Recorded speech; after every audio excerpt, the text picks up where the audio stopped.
Discipline, something you always have to deal with.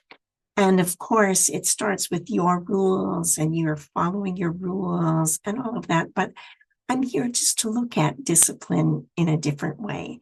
The first thing I want to mention is your administration. Does your administration understand your rules and understand that if you send a kid down to the office, you're not doing it for them to give them a sucker and send them back? Does your administration know that? You need to have that office policy in place. If you don't have that, you're going to have trouble with discipline and you're stuck doing it yourself all the time. So that's the one thing I wanted to mention before we get into my actual thoughts about discipline. There's two kinds of discipline that you are looking at in your classroom. The one is megameltdown discipline. And that's when something breaks loose in your classroom that you had no clue was going to happen. All of a sudden, everything hits the fan. And this is when your improv skills in discipline come to the fore.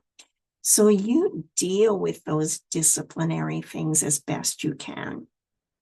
I was sitting in my classroom one lunchtime. Now, it was at a time when all the kids were supposed to be outside.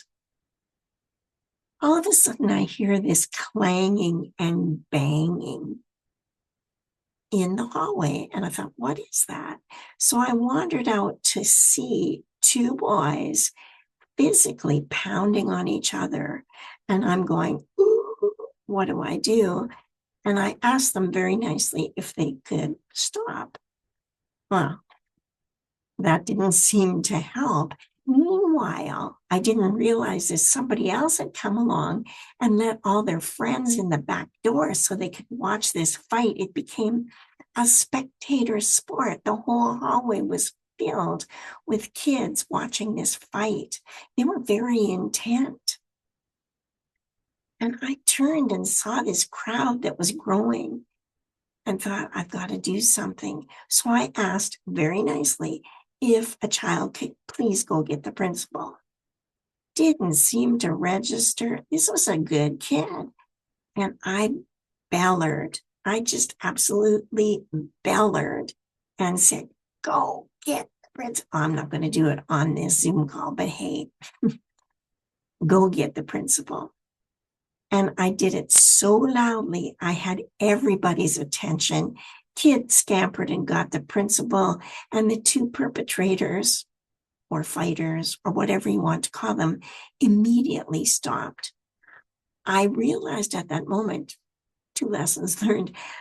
I realized at that moment that if you raise your voice and scream at them, it penetrates and they get that message. It's not something I did all the time, mind you, but raising my voice if I needed attention in a mega meltdown situation, it worked. All right. So I also realized my second lesson of that was you have to think on your feet. You have to come up with a solution. You have to deal with it immediately. And like I said, it's improv. There's no planning for it. Now, the second thing are those little annoyances. Now, it can be questions that the kids ask you all the time. And if you hear it one more time, that kind of thing. And you have to prepare an answer that amuses yourself at least. But often it's just something that happens, but you have to deal with it or want to deal with it and solve it. So you have a little more time with those little annoyances. One year I was teaching and I've always had an issue with my shoes. I can never get shoes that fit. I'm lucky if I get something. And this one year I got some really nice sandals and I would change into them at school at the end of the day so that my feet could breathe, especially when it was hot weather, right? So I kept these sandals at school.